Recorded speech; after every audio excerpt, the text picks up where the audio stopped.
Hello and welcome to Unparliamentary Language, a podcast that asks how many do you need for a party and are they necessary? And how are you, Rob? I'm very well, thank you. How are you? I'm good. I've just, the Easter Bunny's been. I've got some chocolate, which I won't crunch during the podcast, but it's, within arm's reach. I have a glass of wine. Maybe I've got a bit used to the long weekends. Let's head on into the headlines. So, first headline. Don't get ill. Doctor's strike is going to hurt, from the Express. Normally I say, what's that about, Rob? But I think it's fairly self-explanatory. Yeah, for this one, I think it is. So we've got an ongoing doctor's strike at the moment, one in a long line of strikes that we've talked about many a time on this podcast. And although we've seen some movement on other things in the public sector, there was a nurses' strike recently that seemed to come to an end when the government was prepared to come to the table. Now we've got a junior doctors' strike that's going on, and their pay demands are more significant, and the strike is going on for a far longer time. I think as of time of recording, it started on Tuesday and is going all the way on till Friday, so 4 straight days with no junior doctors. Does put quite a lot of stress on hospitals. In particular, I know, personally speaking, in my hospital, a lot of junior doctors, they're responsible for the everyday tasks, if you get what I mean. Like, doctors will treat patients, junior doctors are the ones that are transporting the notes, they're transporting the patients, they're talking to them, they're doing some of the things on the front line. So to have them removed, that is going to have a really big impact on the NHS.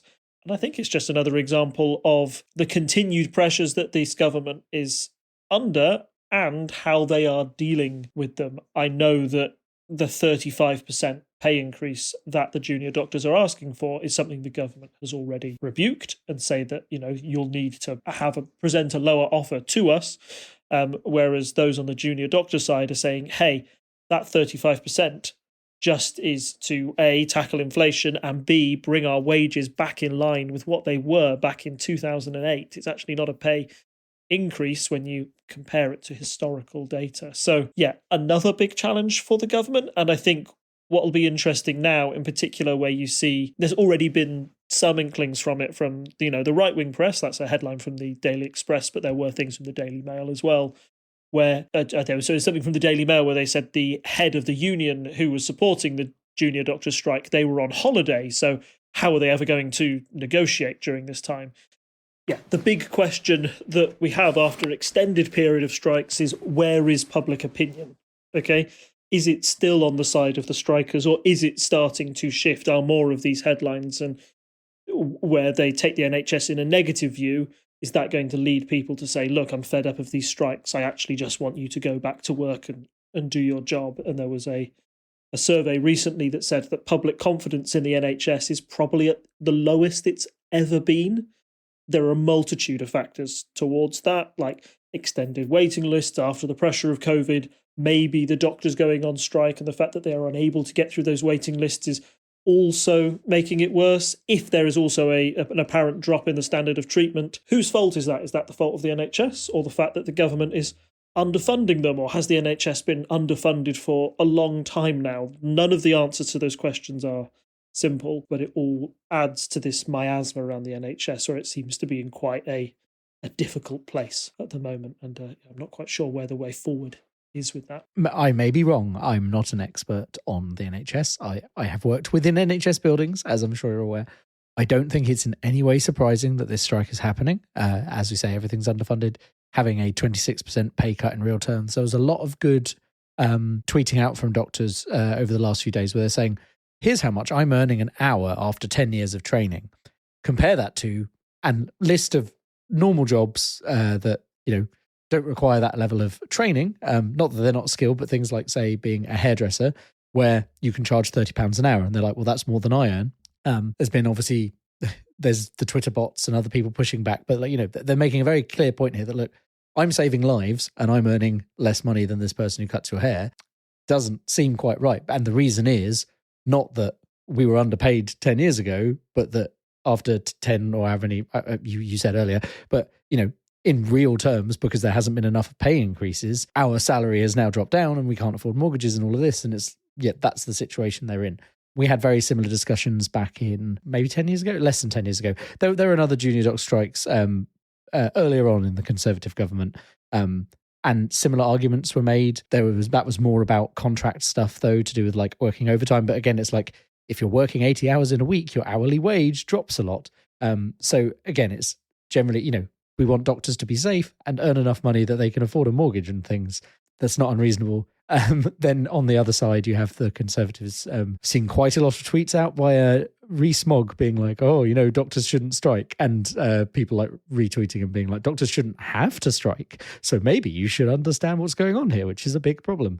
Like you say, there's a lot going on, but I think chronic underfunding and stuff like that is part of it. You just need to go read pretty much every other issue of Private Eye where they're talking about various bits of the NHS being sold off or in some way undermined, so that I don't want to sound like a conspiracy theorist here, but it's been going on for a long time, and it's no secret that certain Conservative politicians are a fan of the American system and want to get rid of the NHS. You can take these facts and make up your mind as to why things may now be in dire straits, and it's not just COVID, in my opinion. So yeah, I think it's I'm definitely on the side of the strikers, if you hadn't guessed. But I think in general, like, we're in this period where everyone is striking because everyone who is a public servant in some way is now, really feeling the cost of living crisis because their salaries hadn't gone up for X number of years on each profession. And now they're really feeling the pinch. One other thing I heard about this today that I'm just going to throw in because it seems relevant is nurses asked for a 19% pay increase and they didn't quite get it. So doctors are asking for 26%, I think it is. They probably won't quite get 26%, but we're probably a bit away from anyone coming around the table right now. So it's probably going to be, I wouldn't be surprised if it pans out a similar way to how the nurses strike did, where it takes a while for people to get around the table, which is slightly depressing because they're asking for 26% because that's what they should be on. Yeah, watch this space, I guess. But more strikes to come this year from various industries. I wouldn't be surprised. So next headline, Trump in the dock, the Times. A brief flirtation with American politics. Once again, we have quite a shock story, I think, in my opinion, that Donald Trump will become the first president in history to be indicted and have criminal charges raised against him.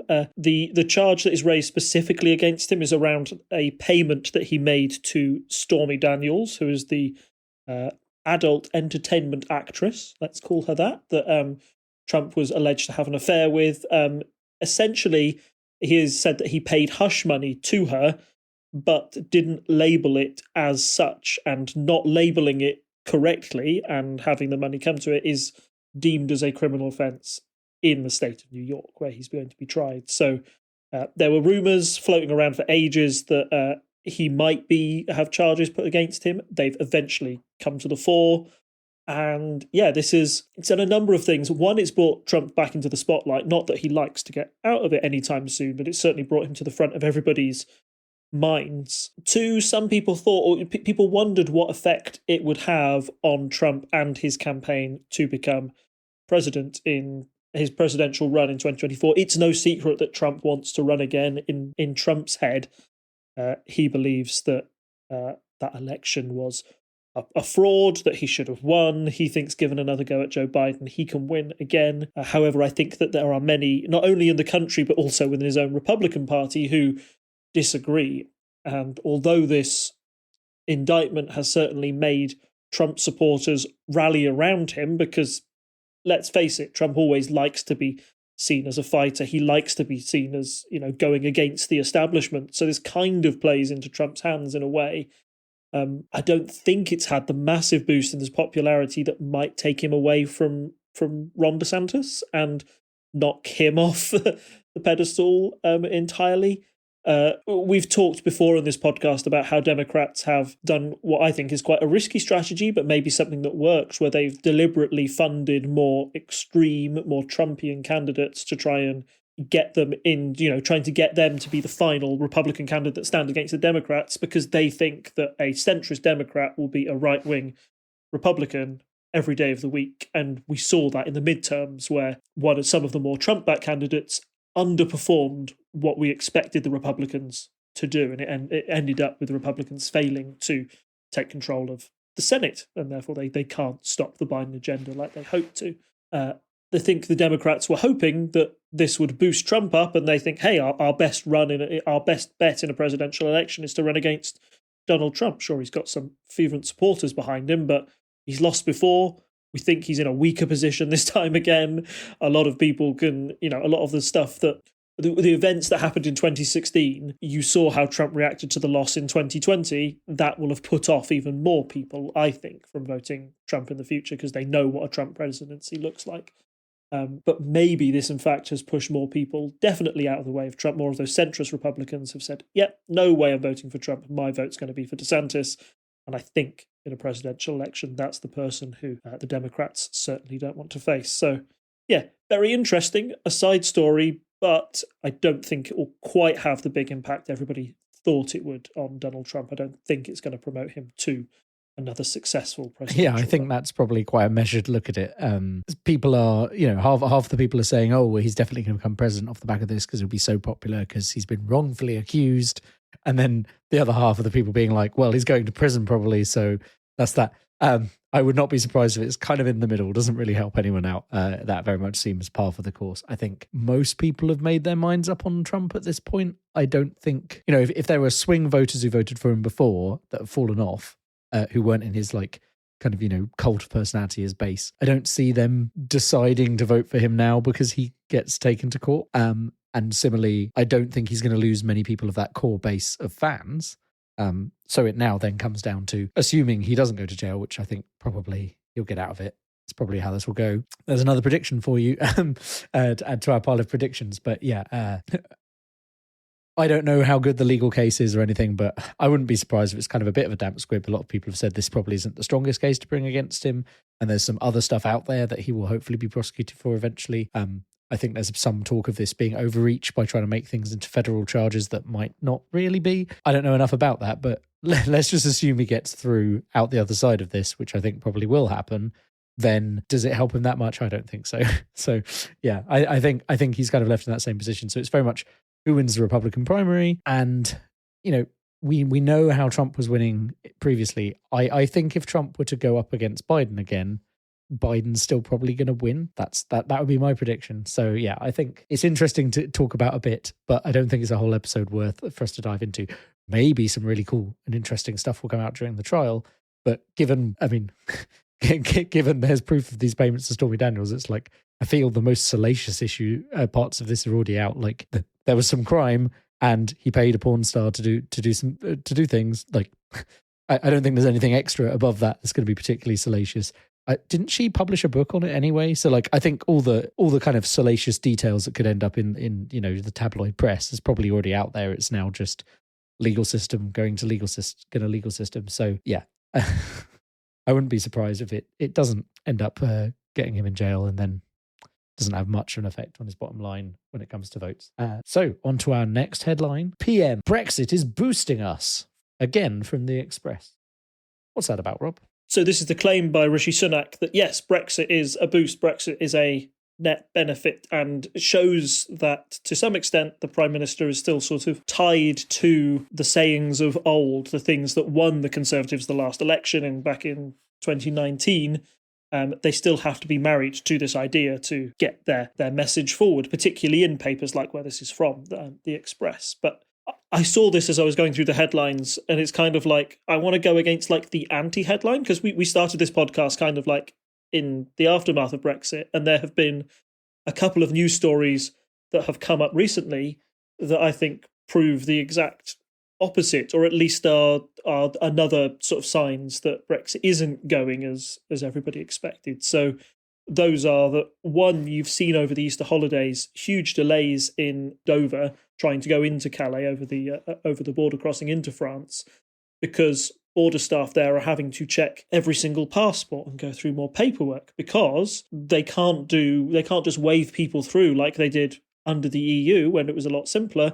Now they have all these checks and balances to do, and that is causing delay. Now, if you talk to Suella Braverman or other people who've appeared on like Sky News and you ask them directly, they say, no, of course not. This is a short-term issue caused by staffing, not by Brexit. But the fact that these things didn't happen in the past, I think, go to prove that at least Brexit is causing some of this friction at the ports. The other news story that came out today that sort of highlights that the UK is in a unique position when it comes to Brexit is that they are forecast to be one of the worst performing economies in the G8, which is due to meet very soon. And although the economy and the global economy isn't in a great state at the moment, the fact that Britain seems to be uniquely adversely affected by things such as COVID, what's the other thing that Britain has that these other people don't have? It's Brexit. Nobody seems to be willing to say that that's a big issue, particularly within the government.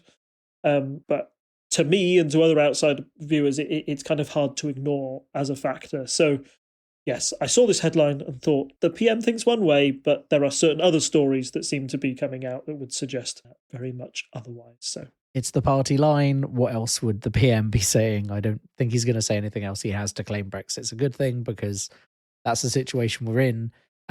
And I mean, I think there's probably some people in Labour who are saying it's a good thing still. They're just not the Prime Minister, so they don't get as much publicity. But yeah, I mean, I think there's been quite a few stories recently that show that it's definitely... I think Brexit is boosting us is a very strong claim. I'm not saying that there aren't going to be individual situations where maybe someone's like, oh, this has helped out. But there are a lot of business leaders out there, telling stories. There was a company that had to shut down or is shutting down that was doing the rounds. It posted in the Financial Times last week where they, because of how the rules work, they used to send lace over to France to be dyed and then bring it back. So the lace was made in the UK, but under the current rules, they basically get charged customs both ways because, they're modifying a good or however that exactly works when they shouldn't be. So that's cutting into their bottom line and they're now having to close down. It's like, a 100-year-old UK business. And so there's stuff like that happening, which doesn't sound like a benefit of Brexit to me. Let's just put it that way. No, and I do think it's interesting how these, like, if you talked about Brexit in the direct aftermath, which we were when this podcast started or even when the vote came through to begin with, people thought like the day after businesses would be closing. And that hasn't been true, but you are seeing this sort of long tail effect of now it's come into force sort of in, Brexit didn't legally come into force until about 2019, 2020. And then now we're 2 years down the line from that, and that's when we're starting to see these businesses go. I think it proves that there's a bit more of like a long tail. There's been time to sort this out and try to get used to it, and now it's clear that businesses are starting to feel the pinch. It's very interesting, and it's whether that gets better or worse for the government in the future, which I think people will vote on whether Brexit was a success or not at the next election. Yeah, we'll look at the polls later, but TLDR, I don't think they've changed a massive amount since we last spoke. Speaking of Brexit, I guess it's a bit of a stretch for this here, but yeah, Boris Johnson, a man who claimed he got Brexit done. What's he been up to recently in our main story tonight? So Boris had to go and stand in front of a committee. What was going on there, Rob? Yeah, so the reason that I've picked up on this is even though it happened a little while ago, we sort of followed this story and Partygate a long way through. We followed Boris Johnson and what he's done for a long time. And I think this case is kind of like a neat summary and maybe, shows the end of Boris Johnson. I think it's a very good, unique case study on what he's about and how he reacts to things, and maybe a reason why the Johnson premiership can be seen in some people's eyes to be a failure, or why it failed like it did in the end, why it ended before he even reached another election. So to sum up, why we're debating this now and why Boris Johnson was put back in the dock, because Partygate wasn't that ages and ages ago. Boris Johnson hasn't been Prime Minister for a long time. So there's a select committee that's meant to deal with parliamentary standards, and they are dealing with the serious claim that if Boris Johnson deliberately misled Parliament. So Boris Johnson said a number of things when he was Prime Minister. While you're getting that ready, I think it's clear to say there's an important distinction here. This is, did he deliberately mislead? So we're already well aware that he did mislead because he said things that were not true. The question is, did he know they were not true at the time? Which is obviously, that's the thing that's bad. They can't cover you being an idiot or not knowing things. You could be in the House of Commons, you could say something you believe is true, and then it turns out to be false. is allowed. And I mean, that seems reasonable. I think most people would agree that if you don't have all the information, but if you are the Prime Minister who has lots of advisors and stuff like that, they presumably tell you a lot of things. They might tell you not to say certain things.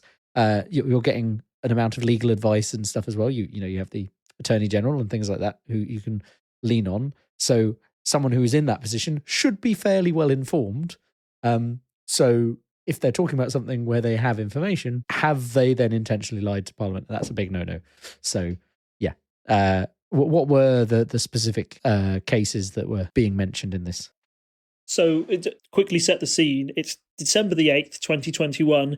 You've had the news that was leaked at the time about what Allegra Stratton, the former sort of media secretary or whatever you'd call her at the time, her in the Downing Street briefing room saying that there were no parties and her laughing and joking about that. And with that story came out more stories that maybe there were actually parties within the number 10, and was Boris Johnson aware of them? And in response, one of the first things he said in Parliament was, do you think rules were broken? COVID rules were broken? He said no, but I am sure that whatever happened, the guidance was followed and the rules were followed at all times, which is pretty definitive as an answer. That's a straight up, no. And he's also said, I repeatedly assured since these allegations emerged that there was no party and that no COVID rules were broken. So that's the 8th of December. That's him straight up, denying it. And he was asked a lot of questions directly by opposition MPs. It is a trick they use. You can see, it's one of the tricks they use sort of in Prime Minister's questions. And at other point, when whatever Prime Minister there is, they will ask extremely specific, direct questions to the Prime Minister to try and force them into an answer that will be, potentially get them to either mislead, which puts them into problems, or gets them to deflect, deny, or completely ignore the question. How many times have you watched Prime Minister's questions and got upset that they've just ignored the question outright? It's because the Prime Minister doesn't want to lie, or they don't feel that they've got the necessary things to spin a good yarn about why that happened, so they just move the point along.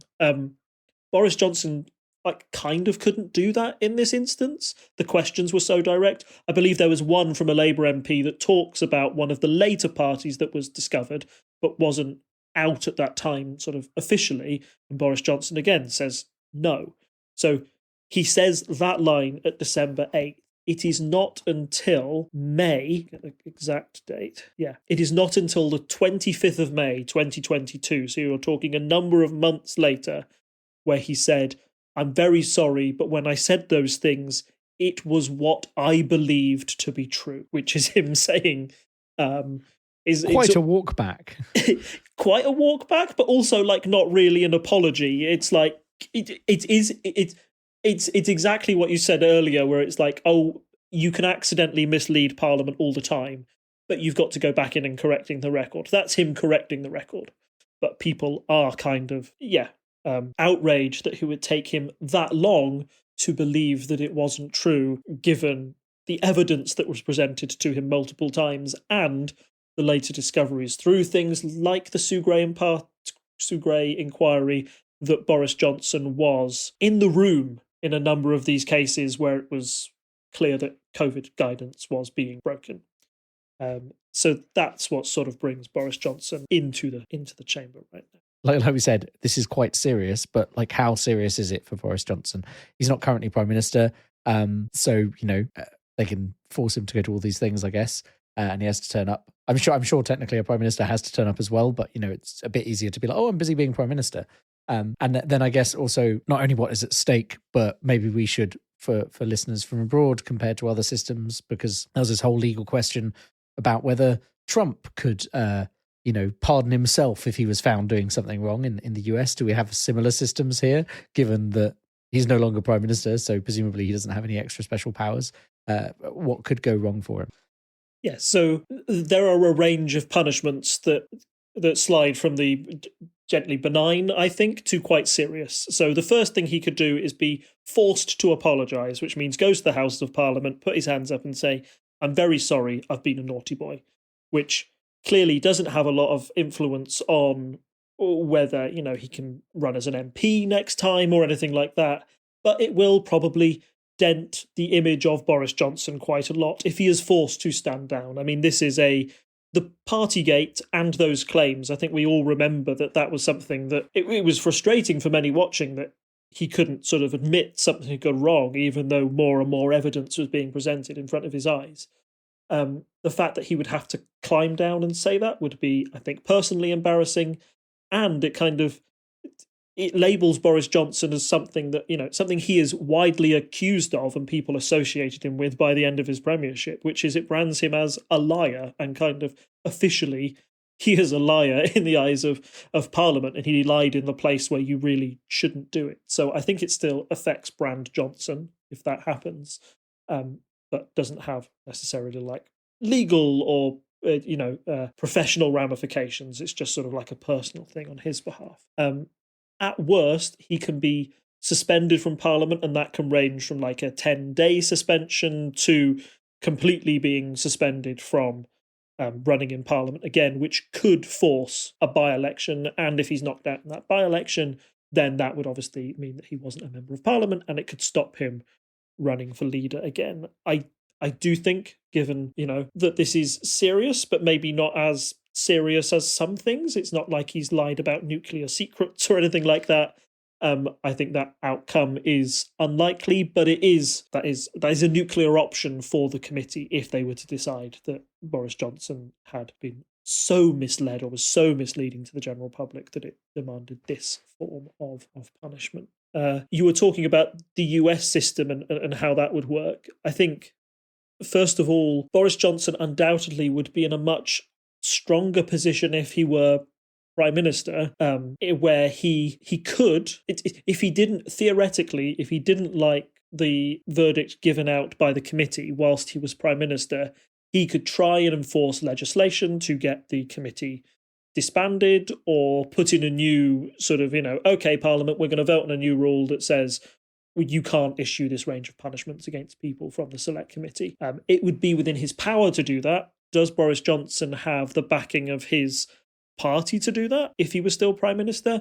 I would argue no, given how well the Owen Paterson affair went for the Conservatives. Like, if you think about that, once there was all this same standards committee looked at Owen Paterson, decided that they were going to enforce a rule where they would suspend him for a period of time. Boris Johnson tried to vote to undo that, and when he did, a lot of people got angry with him and he was forced to backtrack very, very quickly. So if he did it for himself, I could only imagine that the outcry would be greater. Now he's not PM, he really doesn't have control over the situation at all. He would have to rely on Rishi Sunak to try and change the rules for him, and given the fact that Rishi Sunak was one of the big guns to resign from his government and effectively cause the downfall of Boris Johnson, I don't think that's likely to happen. But we don't have, like we have in the US, we don't have an impeachment process. We don't have that sort of like formal trial that could happen. Like with the impeachment of Donald Trump,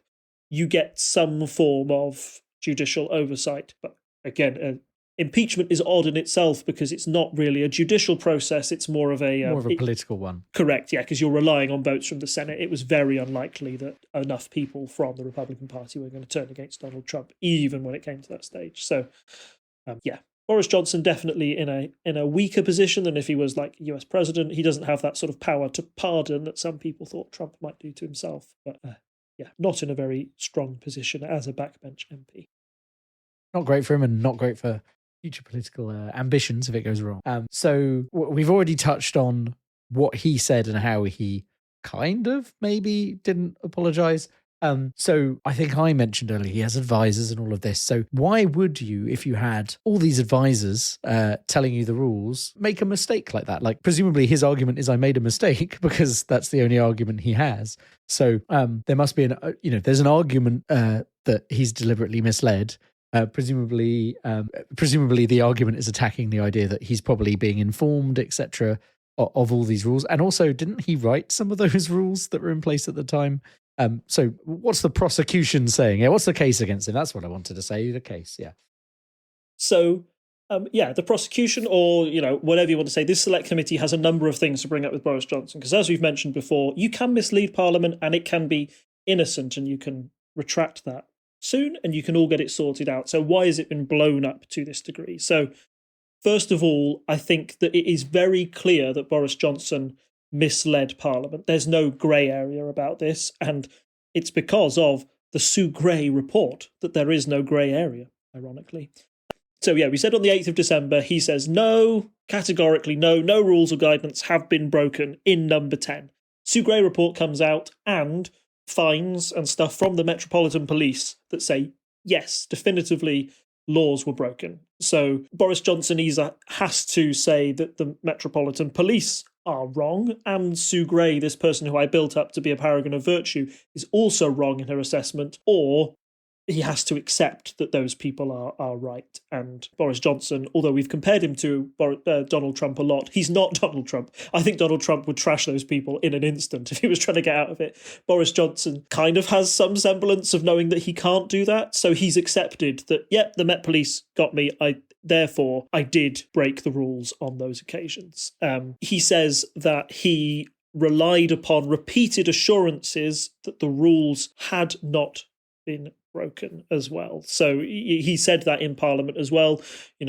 I didn't attend any of these parties, but my advisors say that those people who were there at these events that you think are parties, actually all the guidance was followed. The committee says that they have not received any evidence that assurances were provided in relation to certain events. So some events they say yes, other certain events they don't think that anybody was telling him no. And when on a misleading point, they say that Johnson has failed to reveal his personal knowledge of gatherings when telling MPs a formal inquiry would be needed to get to the truth. So in short, it's those pictures of Boris Johnson in where you see him raising a glass to people. They're saying, well, you never mentioned those to Parliament, and that would have made it really quite obvious that you'd broken the rules. So why didn't you come clean at that point? Which is, yes, that's hard to defend. Yeah, I mean, it would seem like a very open and shut case from the outside. The public, I feel like, have made up their minds to an extent on Boris Johnson anyway. That's why he had to kind of step down. But it seems fairly obvious. Like, he's kind of at that position where you have to keep saying you're not guilty because it's the only possible way you'll get out of this, but also you're looking very, very guilty. So yeah, I don't really. How does it go from there? How has he tried to weasel out of this other than being like, well, it wasn't me, Your Honour? Not that there's an actual judge in this case, but you know what I mean? No, but I know what you mean. Like, this was one where he was caught in 4K, right? Like, the pictures are there. It's Boris Johnson surrounded by people when he shouldn't have been surrounded by people. That's why you remember the debates, these questions where he was saying no and no again, over and over again. People from the opposition benches were saying, like, look, you're saying wait for Sue Gray. But most of us in the situation when broached with, people around, we know that that's a break of the rules. Why can't you just own up and say, oops, I made a mistake, I'm very sorry, let's all move on?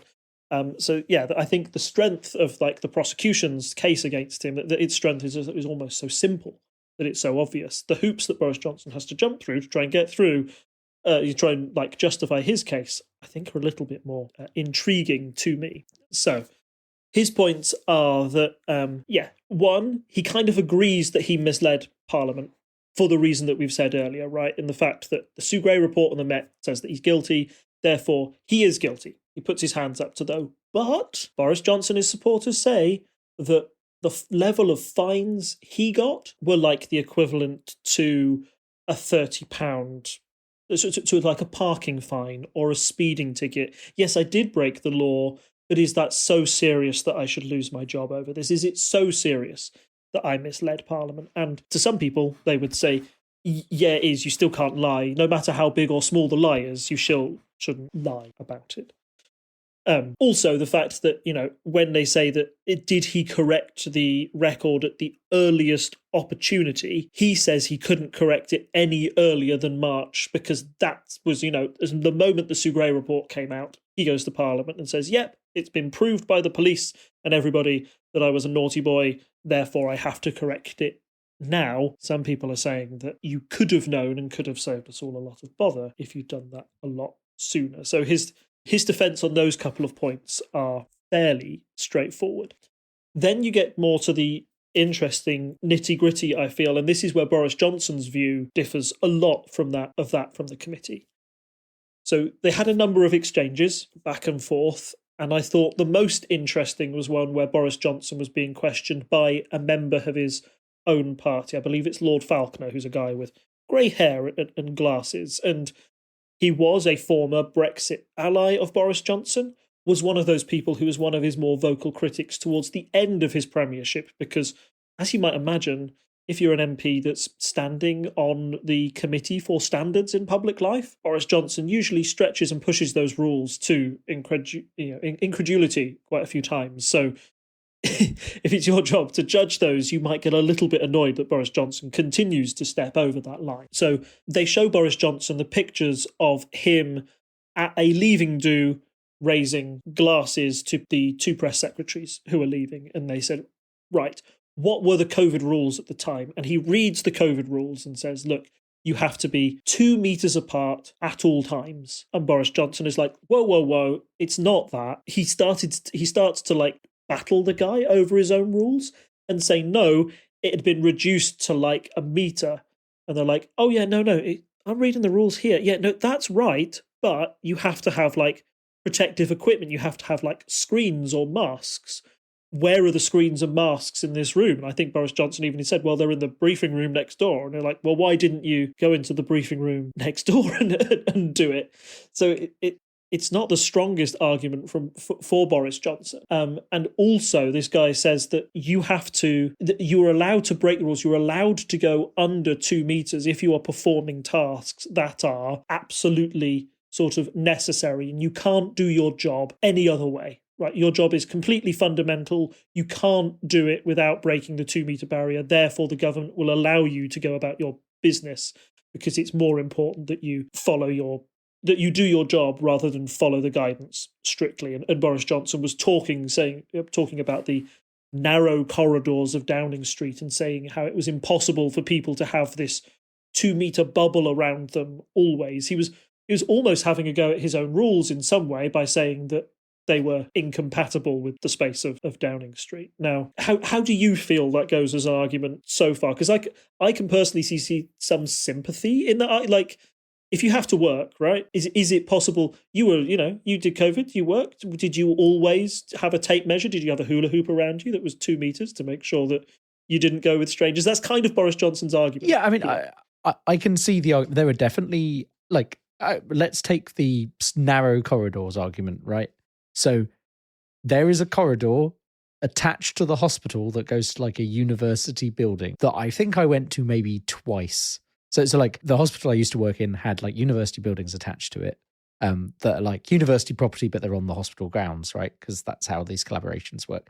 And there's this building and it's like possibly the worst, it's definitely one of those things where the university paid for this thing 20 years ago. And until it's actually condemned, you can still use it. It's one of those temporary structures that is not meant to survive past 5 years, but is still going strong after 20. And now it's got all your servers in it for some reason because someone thought that was a good idea. I'm sure anyone who's worked anywhere near any publicly funded organization has come across something like this where it's like, oh, really, we should upgrade that. Like if we had the money, there's no way you'd let people work like this. And the corridor that goes from what, like the main hospital corridor, which is one of these big Victorian, lovely stone corridors. I think there's a statue of Queen Victoria halfway down the hall, that kind of thing. And then off that is this tiny prefab building with a tiny corridor. And yeah, passing someone in that corridor, there's no way you could be less than 2 meters from them because you have to go past them. Obviously, you're not going past them for very long. So that's kind of fine, I guess. And, if you absolutely have to go, the way you limit this is only people who need to be in are in. And you try not to go in that building most of the time anyway, because it's a bit rubbish. And like there are issues with ventilation because like we got moisture in that shouldn't, like basically you shouldn't have the windows open unless it's summer because the building's going to slowly rot.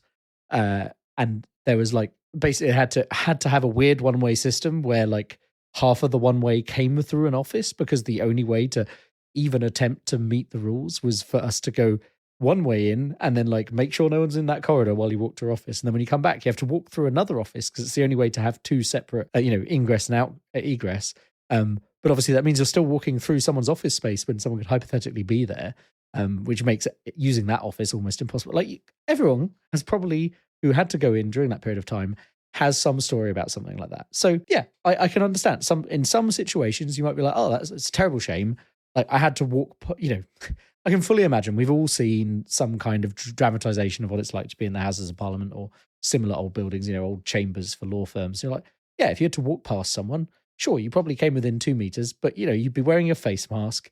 You might look the other way briefly. Like you try as much as possible to stick to the rules in a situation like that. You don't go, oh, well, I left all the protective equipment next door, which I think is one thing that particularly annoys me. And I think the other thing for people who did go through that, like I was not, I'm not a medical doctor.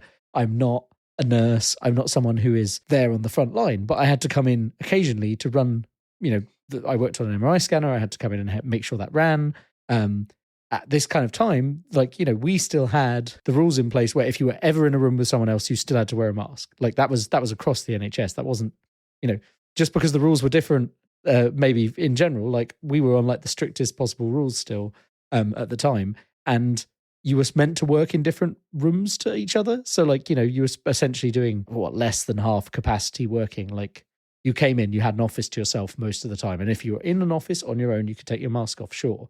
But you were on your own. You weren't drinking with your mates. Like, I think the thing is like, you can see a bit of the argument he's trying to make, and then it's immediately undermined by everything else he was doing at the time. Which, yeah, it's hard not to get angry about. I probably sound a bit agitated, but yeah, I mean, I guess we've known this news for some time, so it's not like, but when it came out, people were angry. Like everyone was trying to follow the rules, and they thought everyone else was trying to follow the rules. And you're like, you could see that. Oh, not saying he's like, people dislike Boris at the time as well, but like our leaders are out there, they're doing the best they can in this horrible situation, and stiff upper lip, will get on with it, kind of thing. And then it turns out actually they're ignoring half the rules. I don't think it's a very good argument. Yeah, correct. And I think that you are like this 2 meter thing, but you can't do it practically. And what mitigating things have you got going on? So you mentioned face masks or protective equipment. The other thing that Boris Johnson mentioned in his testimony was that they were doing an extraordinary level of testing there to see if people were positive or negative. And I think they were probably testing daily, and that you had to be negative to even enter the Houses of Parliament. So probably I can see that in an environment where people are testing daily and they are routinely coming back negative, that you go, oh, okay, nobody's got it, therefore I can mingle because I'm not going out into the public and doing this. I know I'm more confident that I haven't got it, and I'm not going to spread it to my colleagues. Which, when he mentioned that, Lord Falconer said in response, he said, oh, well, if you'd told us that from the beginning, we might not be having this conversation now. But he didn't. He deliberately didn't say that in Parliament, that that's what they were doing. And I think I know the reason why he didn't say that. It's because it's not terribly convincing to say to everybody, look, you can't get hold of a COVID test, but everybody in the government can because we're super special and we're better than you. That's why we can mingle and you can't. Like, it's the truth. It's like, it's probably the truth that the work of government, particularly during a pandemic, has to go on. Therefore, I don't disagree with the sentiment that you want those very important people to be having those tests regularly to make sure that government still functions. But it's not an argument that's going to flow very well with the public. So I think that's the reason it didn't say it, and that's the reason that he's got into hot water. Sorry, just while we're on that specific point, every day I went into the hospital, I had to do a test. That was the rule. And I still wore a face mask. Like, that's the thing. It's like, I get the, like, if you said, oh, there were 6 of us in a bubble and we only saw each other and we never went home to our partners or whatever because we were working to save the country, fine. I think people would understand that. Like, you tested, you went in, you're in a bubble. But that's not what was happening. You were going home every night. And I'm not saying they should have had to stay like locked in a bunker somewhere. But you can't be like, oh, well, we thought we could flout the rules because of this. And you're like, well, everyone else who was aware of those rules was testing daily as well. Like the NHS, everyone was testing daily.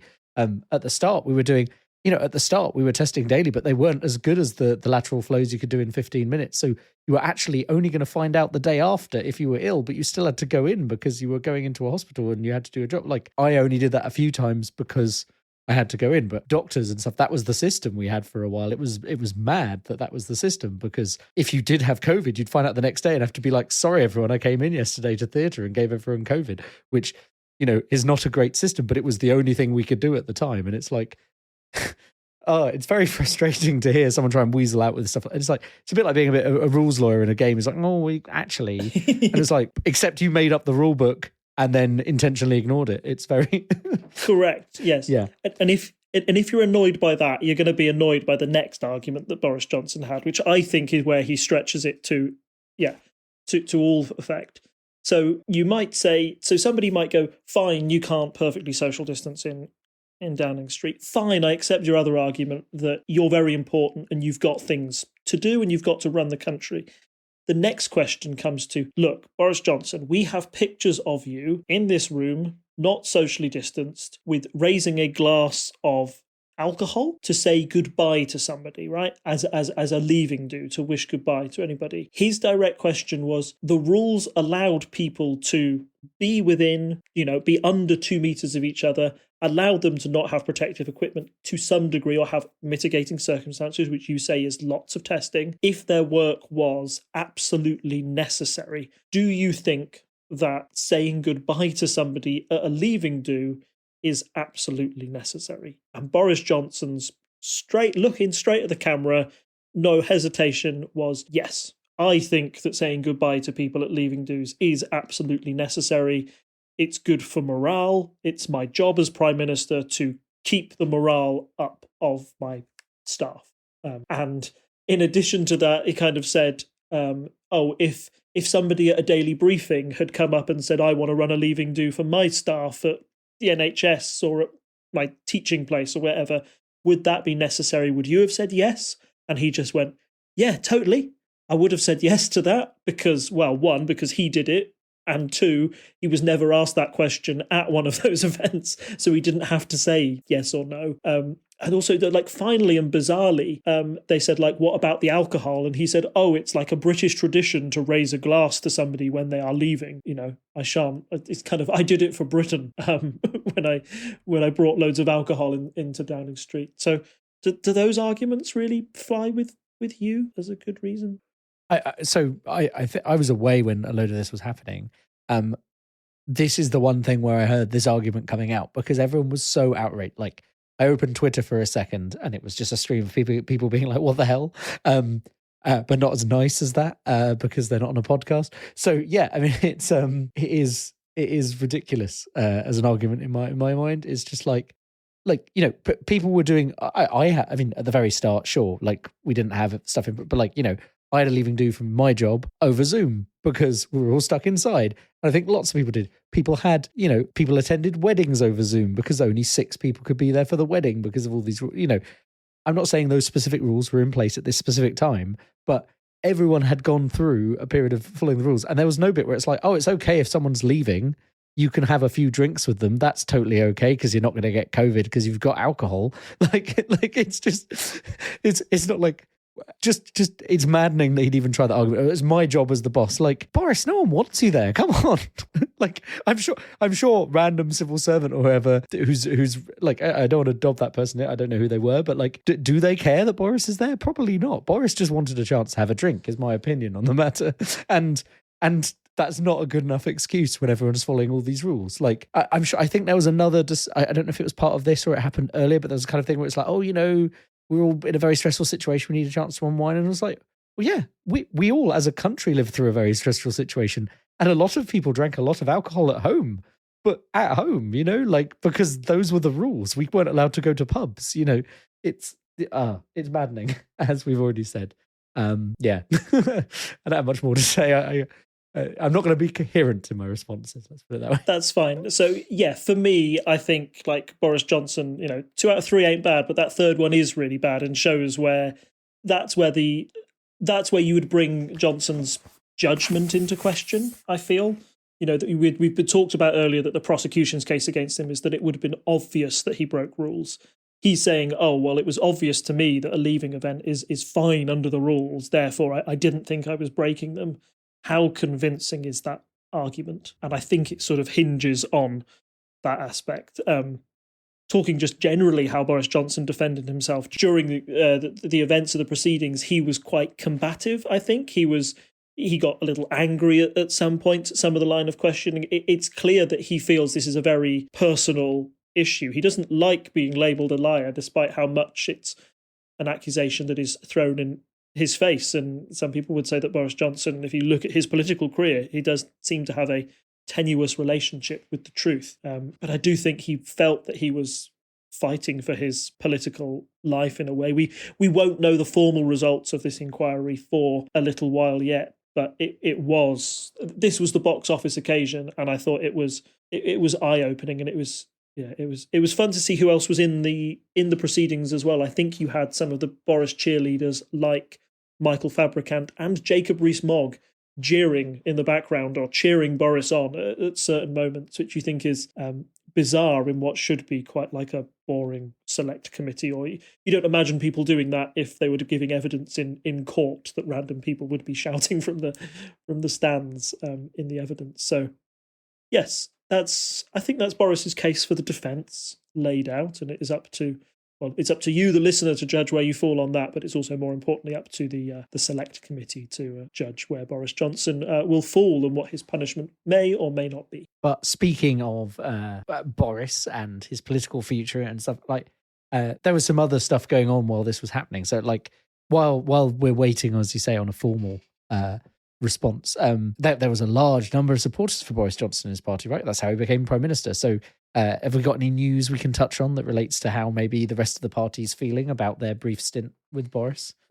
This was what was really interesting for me, and maybe was the news that was swept under the rug because the trial of Boris Johnson was the thing that the papers and the public were focused on at the time. But about 15 minutes into his opening statement, he kind of looks at his watch and says, oh, by the way, can I just check with the committee? There's a vote that I want to take part in. Am I allowed to go vote?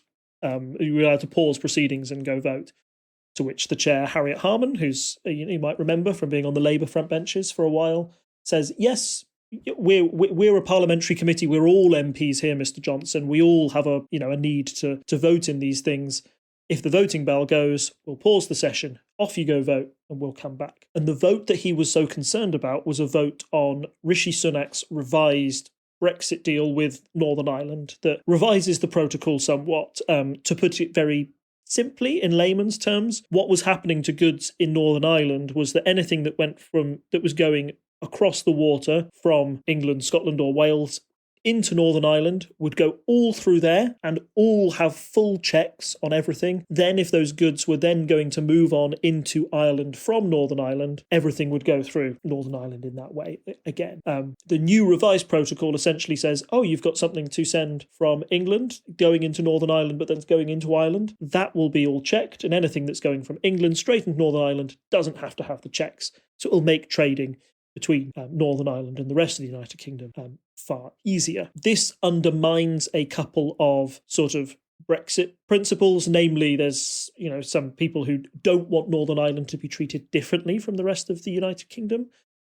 So members like the DUP, so they were upset with it, and people like Boris Johnson, Liz Truss, felt that it undermined some of the deals that they'd done with the EU. So there were rumblings before this day that, oh, goodness me, Rishi Sunak's going to have a big backbench rebellion on his hands. What is he going to do with this? This is going to bring Brexit all up again. And, reasons that we started this podcast again, why was British politics in turmoil for so long? Think back to the days of Theresa May. It was because she had a few backbench rebels that disagreed with her plan on Brexit, and essentially it scuppered her Brexit deal entirely, because she couldn't get the Conservative Party united enough to vote on that deal. And one of the agitators in chief was Boris Johnson and the ERG, the European Research Group, that essentially scuppered Theresa May's premiership, because without their support, she couldn't get her deal through. Labour were always going to vote against it. Lib Dems were, SNP, some members of the DUP. And it brought down governments. And it meant that you had essentially what was a lot of power in the hands of quite a very small and radical group of of people, right? The ERG was suddenly the kingmakers. We had to, that's why we focus on them. So that's why we know them as an influential group in government, because that's what they did. When this vote comes along for Rishi Sunak, Boris Johnson goes and he votes against it, and some members of the ERG vote against it, and Liz Truss votes against it. Goodness me. Back in Theresa May's day, that would have been disastrous for the government. The final result of this vote was, it passed by 515 votes to 29 against. So even if we assume that's 29 big Boris fans, it sounds like he hasn't really got that much support left in his party for his vision of Brexit, at least. Correct. And personally, I think that it means that we talked about the issue of Brexit earlier and how like Rishi Sunak is trying to boost it and it might not be going so well, but like why bring it up at all? The reason that Boris Johnson and the ERG have been neutered in a sense, in my opinion, and this is me like spitting fully my opinion on what I think is going on or how things will pan out in the future, is that now there is a new consensus in British politics, which is the Conservatives, Labour, Lib Dem, the SNP. They all might disagree with how Brexit was done or disagree with some aspects of the deal. Labour have said, under Corbyn, they were like, let's have another referendum. Lib Dems were saying, we would just, if we got into power, we would ignore the results of 2016 and overturn it. All of those parties voted for Rishi Sunak's Brexit deal, right? Which means that a few radical people on the right of the Conservative Party saying, no, we want a harder Brexit, suddenly they don't have any influence at all. In fact, it appears that you can keep offering up softer and softer Brexit deals, and both the Conservatives and Labour will agree with it with enough support to get it through no problem whatsoever. So in doing that, you completely neuter what Boris Johnson was all about. He can't cause the same disruption to Sunak's government as he did to Theresa May's, essentially because the opposition now agrees with the Conservatives on Brexit that it should happen and they should have a deal. And actually any offer of a slightly softer Brexit deal, they will agree with, rather than going back against it entirely. So what I think this means for the Conservatives is that they will have to sort of like, where Brexit was once a big dividing line, both like culturally and politically, like within the party and within the country, now all the parties kind of agree with it or say they're going to go ahead. Labour on Brexit would say, yep, we agree with the will of the people, but we would do Brexit better. Is kind of their message. We would do something different with the cards we've been dealt. You don't have these kind of, they're refusing to respect the will of the people arguments that you had before, because it's much less tangible what the will of the people is, what the will of the people was. Brexit's done. Yes, Boris got it done, right? So it's done. So that there's, like you say, that like I think we touched on this at the time, but kind of like once we cross that threshold, well, then Brexit has been done, and it's a lot harder to argue about the particulars anymore because we've got something. On one side, the sky didn't completely fall in, which there were definitely some people who were very doom and gloom about things, and like, we are certainly having problems, and I'm sure.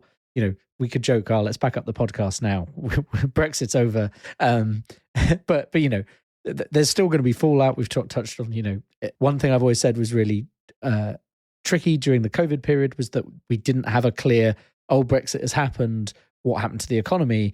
It was always muddied a bit by COVID. I definitely think there are some clear trends, as we touched on earlier in the episode, and maybe we can go into that more in depth in a later episode. We're going to have some kind of, how many year retrospective on where the country is since Brexit. But in essence, like before, you could be like, if you want to do a Brexit, like with Theresa May, if you want to do Brexit and you want to do it this way, well, my group of mates are going to hold back our votes on this thing because we really care about some specific piece of wording or some very specific thing, like, I don't know, a fishing industry that's smaller than Games Workshop. We discussed all of this at the time, and now you can't say, me and my mates aren't going to vote for Brexit. And it's like, well, it's happened. Like, you can still do that with individual laws and stuff, but that's just normal politics. There's no longer that kind of special like, if you don't listen to me and my weird mates, which there's always been those factions within the Conservatives with other parties, but it's very like the effect is now much more diffuse. And as you say, it seems like the kind of very ERGE, I guess, section of the Conservative Party, like the back of that was kind of broken by the downfall of Johnson and Truss. Like Johnson failed, and then Truss was like, oh, I've got an even weirder idea, and that didn't work either. And everyone's kind of like, maybe we should kind of go a bit more back to the kind of central position on all of this, and not the weird right-hand side of the party that are doing very odd things. So, yeah, I mean, that doesn't mean it's not going to happen again. I'm sure the Conservatives are, Liz Truss is already out again, going around saying absolutely bonkers stuff about economics to Americans this week. And it's just like, I don't think you learned anything from the bit where you were roundly proven wrong in real time, but okay. But yeah, it does seem like Brexit is in the rearview mirror is maybe a good way of putting it. Like it's there, it's definitely affecting things, but it's not the be all and end all anymore, which is after how many years we've been doing this? It's our 6th season, so probably 6 years, I think, at this point. It is kind of interesting to see it actually start to fade away. Doesn't mean it hasn't affected things, won't continue to affect things, but it's like it's less of a big deal, and will be interesting next year seeing us ramp up to a general election if the kind of generally Brexit is behind us and that's no longer the big talking point. Yeah, totally. And I think I'm kind of stealing this from another YouTube video that I watched, but it was a very good point they had to make. They had a small interview with Lee Anderson, who is the controversial deputy chair of the Conservative Party, who's quite on the right wing, and he was talking about why they won the 2019 election, what particular factors the Conservative Party had back then that led to such a big victory. And he said it was BBC, it was Boris, Brexit, and Corbyn. And the fact that people tended to like Boris Johnson on the whole, or thought it was worth giving him a try as a leader. They wanted Brexit to get done, and they wanted the will of the people through, and they didn't like the other parties trying to frustrate that process. And they played on, Corbyn's so left-wing and a nutter, and you don't want him in charge, do you? So vote for us instead. All three of those things are now gone from the Conservative argument, I would say. Because of the consensus on Brexit, Corbyn is not even allowed back in the Labour Party at the moment. And Boris Johnson, after this and after the failure of, that Brexit vote on the side, I think he's done as well. So the challenge for Rishi Sunak going forward, in my view, is that I think this trial or this, this select committee with Boris Johnson proves that he's not coming back as a leader anytime soon. Therefore, the Conservatives have to look at Rishi Sunak and see what electoral coalition he can put into place. Where around the country can he keep those voters that the Conservatives picked up in the red wall seats? Now those three issues are gone. Where else can he go out and find other voters, swing them to the Conservatives, or produce them enough of a swing just to save them, or maybe get a hung parliament? Because as we're probably going to look at in the polls, things haven't been going quite so well for the Conservatives recently. But yeah, it's very interesting, and I think this just puts, I know we spend a lot on this time on this podcast talking about Boris Johnson in the past, and things have quietened down now Rishi Sunak is in charge, but I do think we'll get the impact of this select committee in the future. But I think more interestingly, it was this event that kind of put a big bow on it and a stamp that just said Boris Johnson is done for me, and that the Conservatives have to look in a different direction. They can't keep looking back to Boris. Yes. I mean, I don't have anything else to add. I think you've wrapped that up nicely and left us right into a lovely link for the polls. So let's check our two favourite sites at the moment. So we have the general election prediction, which updates every month, and last updated at the end of March, so definitely after our last episode was recorded. Currently predicting a 264 seat Labour majority, which still leaves Conservatives with 113 seats, but I mean it's a big majority. Even in the high prediction of seats for the Conservatives, it's a solid majority for Labour. Probability of Labour being the largest party sits at 99%, which I guess is just your margin of error. The polling average is starting to come down, so I guess we'll switch over to our Politico poll of polls. We are seeing, since we last spoke, Labour have on average lost a few percentage points, and Conservatives have gained them again. Everyone else is kind of steady. But when I say that, it's still a 16% lead for Labour, with 45% to the Conservatives on 29%. Do you have anything to... Why are we seeing Labour dip a bit, do you think, Rob? So there are a number of reasons that I think Labour are dipping slightly. There is a there's kind of Liz Truss is firmly in the rearview mirror now. I think maybe some people who had thought that, she was the bad thing have forgotten about that slightly. Rishi Sunak's Brexit deal did go through. And so those who are wavering or thinking, oh, what can Rishi Sunak do? That does add some credence to his argument. And maybe the fact that he is a little bit softer than Johnson on those issues might bring some people back to the Conservatives who were disillusioned with the hardline approach that they seemed to be doubling down on. Conversely to that, though, Rishi Sunak's also been doubling down on some hard cultural issues. For example, small boats, which he's been quite loud about, and they're trying to get some quite radical anti sort of migration reform through, which will chime with a certain aspect of the British electorate. Now Brexit is done, I think that's the next cultural issue they're turning to. If you want to pick up voters who used to vote for UKIP or Reform or whatever it's now those on the right, you pick them up with those sort of issues as well. So that's why he could be getting a small boost there. I also think, and this again goes back to Boris Johnson, Rishi Sunak, while he's been in charge, has been relatively effective at getting policies done and through that have kind of a tangible effect. Boris Johnson, while he was in charge, was very good at talking a big game, but and people thinking about what Nadine Dorris said all the time. She said, he got the big calls right. And what they mean by that, he said he kind of talked about big things a lot, but he wasn't involved in the nitty gritty, and you couldn't kind of point to many of lots of little things that the government had achieved or achieved much in total. Rishi Sunak might be a benefit of political timing, the fact that he doesn't have COVID to deal with in the same way that Boris Johnson did. But he also appears to be getting quite a few things that he said he'd get done in his first 100 days. He's going through his legislation list and he's ticking it off. And it kind of reminding the British public what it's like to have a functioning government again. I do think the chaos of Johnson has been replaced with the fairly normal proceedings of Sunak, and that will, once your government is and the chaos of the Truss era, which was particularly chaotic because nobody knew what was going on there. Now government is kind of functioning normally again. That'll bring some people back to his side. Now, as you said, the polls are not tightening up to the point where, oh my goodness, he's going to be 5 points ahead of Labour very soon.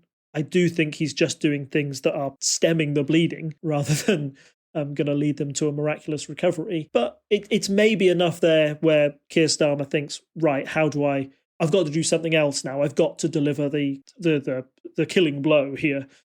They don't want to lose that momentum heading into a general election that is rapidly approaching. November 2024 is when we think the next general election might be happening, and that is closer than you think.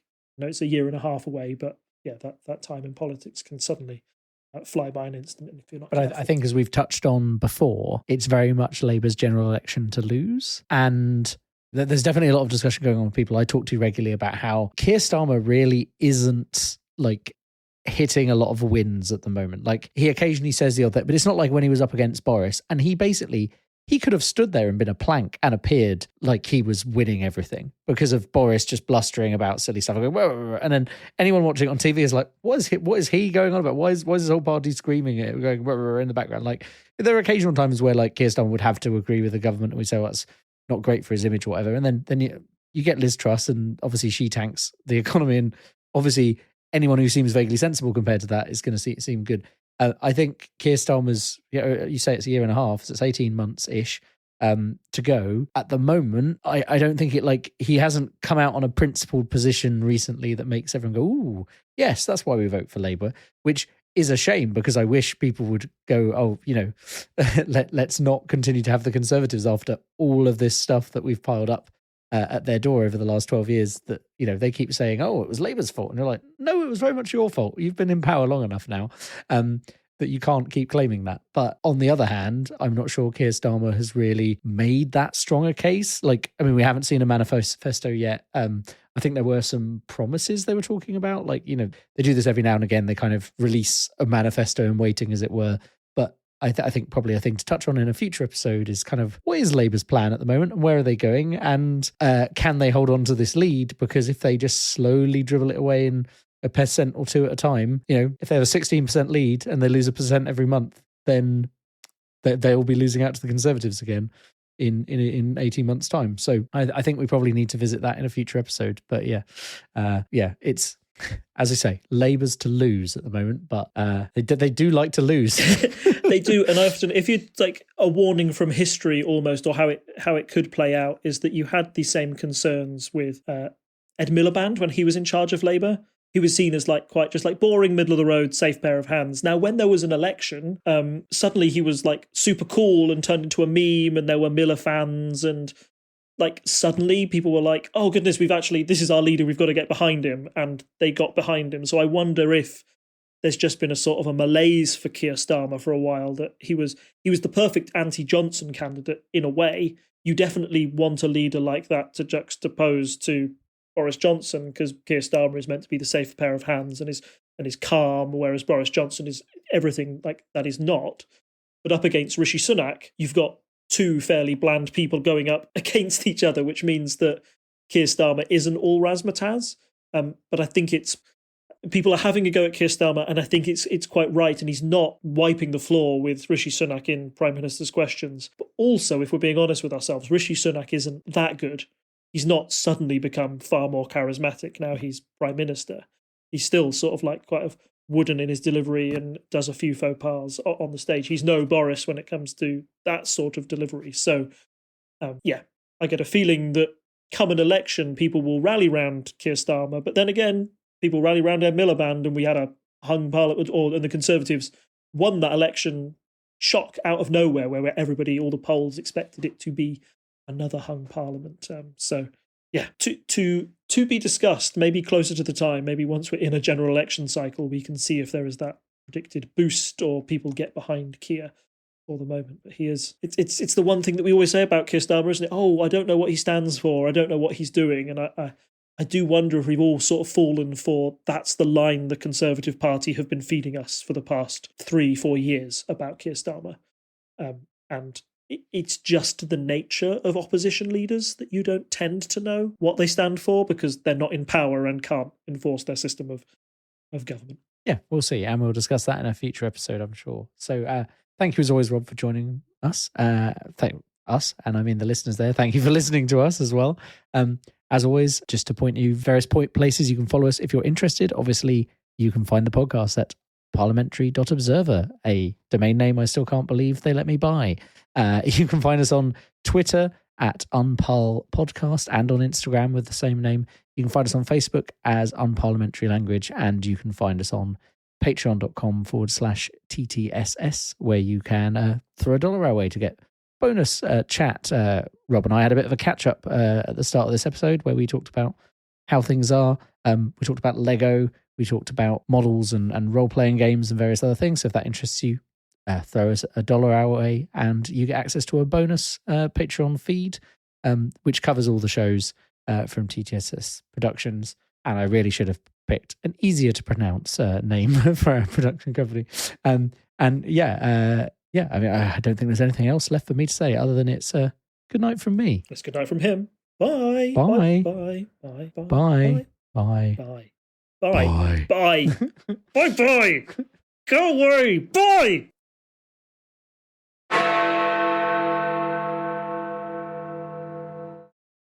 Join Mike and Tom for nerdy conversation with a multitude of guests on Hat of Many Things. Say hi, guys. Hi, guys. Hello. I'm Mark, a librarian and professional wrestling ring announcer. I cast League of Legends. Soteros Philbrucato, best known for my work with White Wolf and Onyx Path Publishing on the World of Darkness. Hi, I'm Jason Carl. I'm the producer of V5 at White Wolf. Yeah, my name is Johanna Pettersson. I'm a Finnish game designer.